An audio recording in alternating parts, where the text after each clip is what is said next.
नमाज का सही जगह मस्जिद होगी या उसका एक निश्चित स्थान होगा।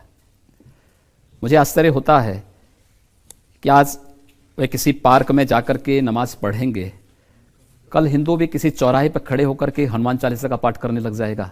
आप क्या रोक पाएंगे उसको? अगर आप एक को नहीं रोकेंगे, दूसरे को क्यों रोकेंगे?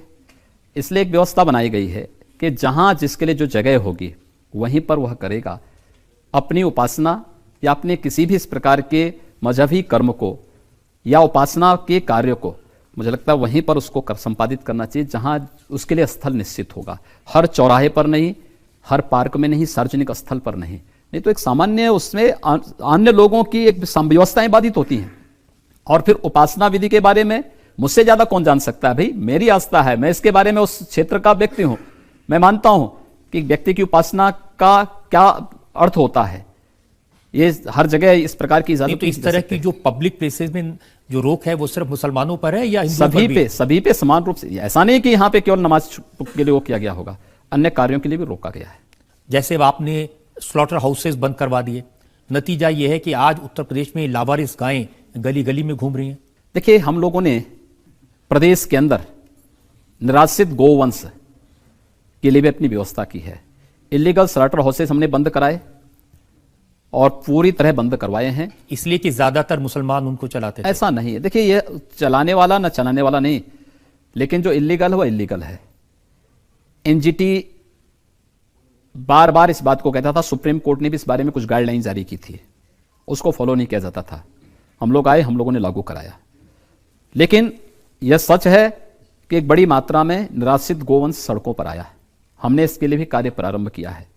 आज के दिन पर हमने इसी जनवरी में जो कार्य अपने प्रारंभ किए हैं, हमारे पास आज के दिन पे 2 लाख से अधिक गोवंश हमने जो अस्थायी हमने जगह जगह गौ संरक्षण केंद्र बनाए हैं, उन सभी में लगभग 2000 के आसपास हमारे अस्थायी गौ संरक्षण केंद्र वर्तमान में प्रदेश के अंदर संचालित हो चुके हैं, जिसमें 2 लाख से अधिक गोवंश वर्तमान में रखे गए हैं। कोई बोलेगा राम जन्मभूमि कहाँ है, तो लोग ये तो नहीं कहेंगे फैजाबाद में है। राम का जन्म अयोध्या में हुआ था, जिले का नाम भी अयोध्या ही होना चाहिए। संगम कहाँ है? वो प्रयागराज में है।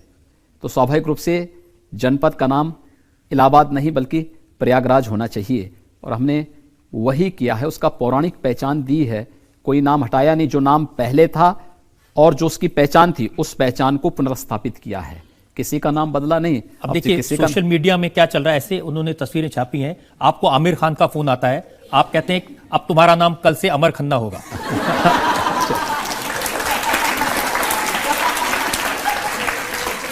एक फोन आया क्रिस गेल का, आपने कहा अब आपका नाम कृष्ण गोयल होगा। अगर यूसुफ खान अपने नाम दलीप कुमार रख सकते हैं तो कोई और भी रख ले तो कौन सी बुरी बात है। लेकिन क्यों बदलवाना? जैसे जब आप तेलंगाना में गए तो आपने लोगों से कहा ये करीमनगर है, अगर हमारी सरकार बनी तो इसका नाम करीपुरम हो जाएगा। देखिए, वहां के लोगों की जो अभिलाषा है, देखिए लोकतंत्र की प्रक्रिया जनास्था और जनविश्वास पर चलती है। मेजॉरिटी वहां पर क्या चाहती है, हम उसको बहुत दिनों तक दबा करके नहीं रख सकते। वहां के लोगों ने मांग की, हमने कहा भी आप अच्छी बात है, आप मांग कर रहे हैं, बीजेपी की सरकार लाइए, बीजेपी इस कार्य को करने में आपकी मदद करेगी। ये एक भगवाधारी सन्यासी योगी मुख्यमंत्री है, क्या उत्तर प्रदेश के मुसलमानों को डरने की जरूरत है? कोई डरने की आवश्यकता नहीं। आज तो मुसलमान पहले से ज्यादा सुरक्षित अपने आप को महसूस कर रहा है। ये संवाद स्थापित हो तो सौहार्द भी स्थापित हो जाएगा। हमें एक दूसरे की भावनाओं का सम्मान करना होगा।